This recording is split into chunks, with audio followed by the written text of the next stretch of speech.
ପ୍ରୀତି ଜିନିଷଟା କଣ ସେଟା ଆମକୁ ବୁଝିବା ପାଇଁ ପଡ଼ିବ। ଏ ସଂସାରକୁ ଆସି ପାନ୍ଥଶାଳାର 2 ଦିନର ପରିଚିତ ପଥିକ ପରି ଆତ୍ମସ୍ୱଜନ ପ୍ରତି ଜୀବ କିପରି ଆସକ୍ତ ହୋଇ ପଡ଼ିଛି। ଆହା କି ଅଠା, କି ଟାଣ ଅଠା, ଏହା କଣ ଟିକେ କମେ ନା? ବିପର୍ତ୍ତମୁଖୀ 2ଟା ଚଳନ୍ତା train, up train down train ଆସୁଛନ୍ତି। ଦୁଇ ଟ୍ରେନର 2ଟି ଯାତ୍ରୀ ପରସ୍ପର ପରିଚିତ ହେଇକି ଯେତେବେଳେ ହୋଲ୍ଟିଂ ଷ୍ଟେସନରେ ହୋଲ୍ଟ କରୁଛନ୍ତି, 2ଟା train up train down train, ଯାତ୍ରୀ ଓହ୍ଲେଇ ପଡୁଛନ୍ତି ପ୍ଲାଟଫର୍ମକୁ। ଆଗରୁ ପରିଚିତ ଥିଲା, ଆଜି ପ୍ଲାଟଫର୍ମରେ ଭେଟିଗଲାଣି ଅପ୍ ଟ୍ରେନର ଯାତ୍ରୀ ଡାଉନ ଟ୍ରେନର ଯାତ୍ରୀକୁ। ପରସ୍ପର ପରିଚିତ ହେଇଯାଉଛନ୍ତି। ବା ସେଇ ସମୟ ଭିତରେ 2 ମିନିଟ୍ ଭିତରେ କିଛି ପରିଚିତ ହାରାଇ କୁଆଡ଼େ ଯାଉଛୁ କି? ଏଇ ମୁଁ ତ ଅମୁକ ଜାଗାକୁ ଯାଉଛି। ଆଚ୍ଛା ଆଚ୍ଛା ଅମୁକ ଜାଗାକୁ ଯାଉଛି, ହେ ତ ଆମ ଘର ଅଛି। তুমি কোন যাচ্ছ ভাইয়া? মুখ হ্যাঁ কাম করো, হ্যাঁ বন্ধ হয়ে গেলে আসে 15 মিনিট ভিতরে বন্ধ হয়ে গেলেনি। হ্যাঁ পরিচিত হয়ে সম্মানযুক্ত হয়ে যাচ্ছেন অভিমান করি। যদি কেহি কাহারକୁ ছাড়িବାକୁ ନ ଚାହେଁ ତେବେ ତାହା କି କାର୍ଯ୍ୟରେ ପରିଣତ ହବ? ଟ୍ରେନ ସିଟି ମାରିଲାଣି, ଛାଡ଼ିଯିବ ବାବା, ତୁମ ଗନ୍ତବ୍ୟସ୍ଥାନକୁ ଯାଇପାରିବ ନା, ସେଠି ସେ ପ୍ଲାଟଫର୍ମରେ ପଡ଼ିକି ରହ ବାବା। ସେ ବନ୍ଧୁଟା କେହି ସମୟ 2 ମିନିଟ୍ ରହିଲା କି ନାହିଁ, ଚାଲ ବାବା ଚାଲ ଚାଲ। এই স্বল্প সময় মধ্যে কেতে রকম নিজর କରିବାକୁ লোক ଚାହୁଁଛି, ତାହା ହିଁ ଆଶ୍ଚର୍ଯ୍ୟ କଥା। ପ୍ରୀତି ଜିନିଷଟା ତ ଏକମାତ୍ର କୃଷ୍ଣଙ୍କର। କୃଷ୍ଣଙ୍କ ପ୍ରତି ମମତା ଆତିଶଯ୍ୟର ନାମ ହିଁ ପ୍ରୀତି। ସୁତରାଂ କୃଷ୍ଣ ବ୍ୟତୀତ ପ୍ରୀତିର ପାତ୍ର ଆଉ କେହି ହେଇପାରନ୍ତି ନା। ତାଙ୍କୁ ବାଦ ଦେଇ ସଂସାରର ଅଠା ଲଗେଇ ରହିଲେ କଣ କିଛି ମଙ୍ଗଳ ହବ କି? ଏ ଗୁଡ଼ ପ୍ରଶ୍ନ। ପୁନରାବୃତ୍ତି ନହେଲେ, କୃଷ୍ଣଙ୍କଠାରେ ଆସକ୍ତି ନହେଲେ, ଇତର ବିଷୟରେ ଆସକ୍ତି ଦୂର ହବା କେବେ ହେଲେ ସମ୍ଭବପର ନୁହେଁ। ଏ କଥା କୁହାଯାଉଛି। ଏହା ଇତର ଏପରି କହି ସେଥିରେ ବିରକ୍ତି ଆସିଲେ ତାପରେ କୃଷ୍ଣଠାରେ ଆସକ୍ତି ହେବ, ଏପରି କଥା ନୁହେଁ ବାପା। ଯାହା କହନ୍ତି କୃପଣା ମହୋତ୍ପନ୍ତି ବହୁ ଦୁଃଖ ଭାଷୁ, ଏ କଥା ତ ଅଛି। ଇରେ କେତେ ଧକ୍କା ଖାଇଲାଣି, ମାୟାର କେତେ ଲାତ ଖାଇଲାଣି, କେତେ ମୁଣ୍ଡ ପିଟି କାନ୍ଦିଲାଣି, ତଥାପି ଛାଡ଼ି ପାରୁଛି ନା? ମାୟାକୁ ଛାଡ଼ି ପାରୁଛି? ନା ନା ନା ନା ନା ନା ନା ନା ହବ ହବ ହବ, ବେଳ ଆସିବ ସୁଖ ମିଳିବ କିନ୍ତୁ କାହିଁରେ ମରିଚିକା ପଛରେ ଧାମ ମାନେ ହେଇ ହେଇ ହେଇ ହତାଶ ଜୀବନ ବିତି ଯାଉଛି। ବାପା ଇ ପାଠଟା କୋଉଠି ଅଛି? ଇ ପାଠ ନାହିଁ ବାପା, ଇ ପାଠ ଆଦୌ ନାହିଁ। ତେଣୁ ସମସ୍ତେ କହିଛନ୍ତି ଯେ ବୈରାଗ୍ୟର କଥା ସମସ୍ତେ କହୁଛନ୍ତି, କିନ୍ତୁ ଭକ୍ତି ବୈଭବରେ ପହଞ୍ଚିବାକୁ ହୁଏ ନା ଯଦି କୃଷ୍ଣ ପ୍ରୀତି ତୁମର ନ ହେଇଛି। ବାପ ତୁମେ ମାଦ ଖାଇକିରି ଧକ୍କା ଖାଇକିରି ମାୟା ଠାରୁ ବା ସଂସାର କ୍ଷେତ୍ରରେ ଦୁଃଖାଳୟରେ ନାନା ଦୁଃଖ ଭୋଗିକିରି ବିରାଡ଼ି ବୈଷ୍ଣବ ସାଜି ଯାଉଛ କେହି କେହି। ଓହୋ ଏ ଛାଡ଼, ଏଇ ସବୁ କିଛି ଆନନ୍ଦ ନାହିଁ, ଏଇ ସବୁ ବଡ଼ ଦୁଃଖ। କିନ୍ତୁ ପ୍ରକୃତ କୃଷ୍ଣ ପ୍ରୀତି ଜନ୍ମ ହେଇନାହିଁ, ଇଟେ ଧୋକା ଖାଇକିରି ଖାଲି ଆସି ଯାଉଛ। ସେ କି ଦିନ ଯିବ? ସେ କେତେ ଦିନ ଯିବ? ସେ খুব কম দিন তুমি গোটে হাইপোক্রাইট হয়ে যাব বাপা, গোটে প্রবঞ্চক সঠই হব, যা প্রতি বকধার্মিক বা বিরাড়ি বৈষ্ণবী হব। প্রকৃত পক্ষে কৃষ্ণ প্রীতি মূলক, কৃষ্ণ প্রীতি উপরে আধারিত প্রেম তোমার আসব না সেটি, বা কৃষ্ণ দাস স্বীকার করিপার না। সে প্রচ্ছন্ন ভাবে হৃদয় ভিতরে গুপ্ত ভাবে রয়েছে, ধক্কা খাইকি আসিছ তুমি। ইয়ে গোটে ভাল কথা আছে, যা হরে কৃষ্ণ কহা নাচবা, ভাল খানা পিনা মিলব, ঘটে খাইবা ঘটে শোয়া, চালো যা ঘটে খাইবা ঘটে শোয়া।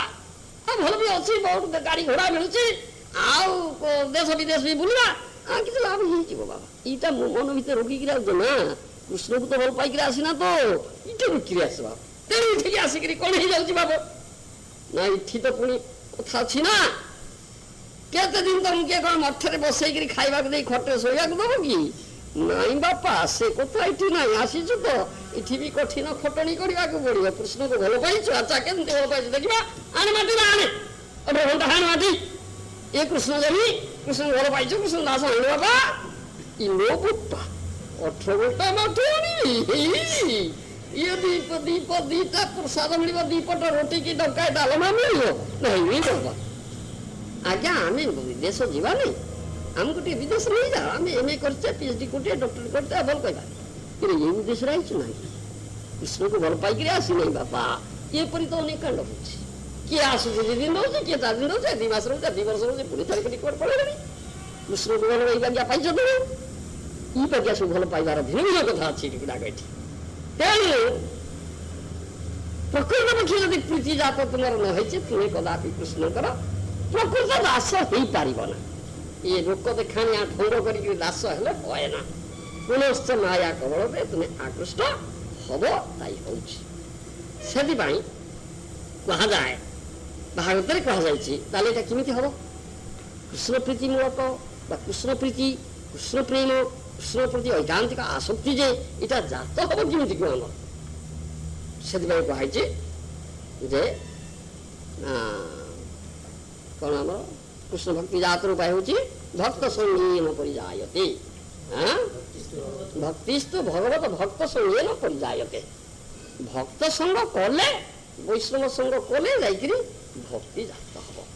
ଯାହାଙ୍କର ପ୍ରକୃତ ପକ୍ଷେ କୃଷ୍ଣ ପ୍ରୀତି ଜାତ ହେଇଛି, ଯେ କୃଷ୍ଣଙ୍କୁ ପ୍ରକୃତ ପକ୍ଷେ ଭଲ ପାଇପାରିଛନ୍ତି, କୌଣସି ପ୍ରକାର ଦେଣ ନେଣ କାରବାର ତାଙ୍କର କୃଷ୍ଣଙ୍କ ସହିତ ନାହିଁ, କେବଳ କୃଷ୍ଣ ପ୍ରୀତି କୃଷ୍ଣେନ୍ଦ୍ର ପ୍ରୀତି ବିଧାନାର୍ଥେ ନିଜେ ସବୁ ପ୍ରକାର ଯାହା କହନ୍ତି ସବୁ ତ୍ୟାଗ କରି କୃଷ୍ଣଙ୍କୁ ଭଲ ପାଇଛନ୍ତି, କୃଷ୍ଣଙ୍କୁ ଆନନ୍ଦ ଦେବା ପାଇଁ ଆସିଛନ୍ତି, ସେ ପ୍ରକାର ଯେ ପ୍ରେମୀ ଭକ୍ତ ତାଙ୍କର ସଙ୍ଗ ଲାଭ କଲେ ଯାଇକିରି ଏଇଟା ଜାତ ହବ, ତା ନହେଲେ ତ ହବ ନା। ସେଥିପାଇଁ ଦିଆଗଲା ତଥ ଦୁଃସଙ୍ଗମ ସୂର୍ଯ୍ୟ ଶଶୁ ସଜ୍ଜେତ ବୁଦ୍ଧିମା ସନ୍ତ ଏବାସ ଛିନ୍ନନ୍ତି ମନୋବ୍ୟାସଙ୍ଗ ମୁକ୍ତିଭି। এই কথা একাদশ স্কন্ধ ভাগবতের কুহগলা। দুঃসঙ্গ মুৎসৃজ্য শস্যু সজ্জে বুদ্ধিমান। যে বুদ্ধিমান ব্যক্তি সে দুঃসঙ্গ ত্যাগ করি সৎসঙ্গ করিব, অভক্তর সঙ্গ ত্যাগ করি ভক্ত সঙ্গ করিব, তাহলে যাইকি এটা জাত হব। যদি কেবল দুঃসঙ্গ বর্জন রূপ প্রত্যাহার দ্বারা কৃষ্ণ আসক্তি লাভ হতা, তাহলে তত কথাটা কহিবার কিছু দরকার নথিলা।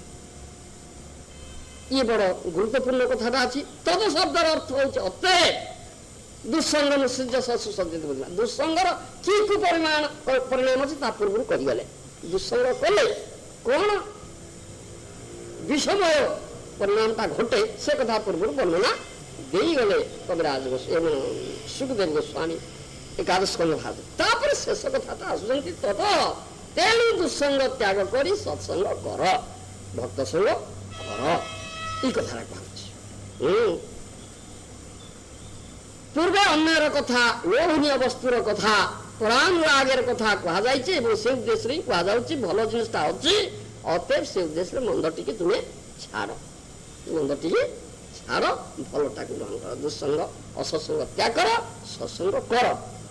এই কথাটা କୁହାଯାଉଛି। କେବଳ ଦୁଃସଙ୍ଗ ତ୍ୟାଗ ସବୁ ନୁହେଁ, ଏ ସତ୍ସଙ୍ଗର କଥା ଆଗେ କୁହାଯାଇଛି, ତାପରେ ଦୁଃସଙ୍ଗ ତ୍ୟାଗର କଥା କୁହାଯାଉଛି।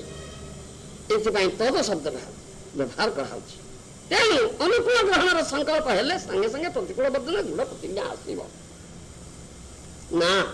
ଯେତେବେଳେ ସାଧୁସଙ୍ଗ କରିକି ଜାଣିବ ଯେ ମୁଁ କୃଷ୍ଣ ଦାସ, ସ୍ୱରୂପ କଥାଟାକୁ ଉପଲବ୍ଧି କରିବ, ଆଉ ଜାଣିବ, ସ୍ୱରୂପ ଜ୍ଞାନ ହବ, ସେତେବେଳେ ସେ କାନ୍ଦିବ, ଆହା ମୁଁ କେଡ଼େ ଭୁଲ କରିଛି, ମାୟା ଦାସ ହେଇକିରି ମୋର ଜୀବନଟାକୁ ନଷ୍ଟ କରିଦେଇଛି, ମୁଁ କୃଷ୍ଣ ଦାସ।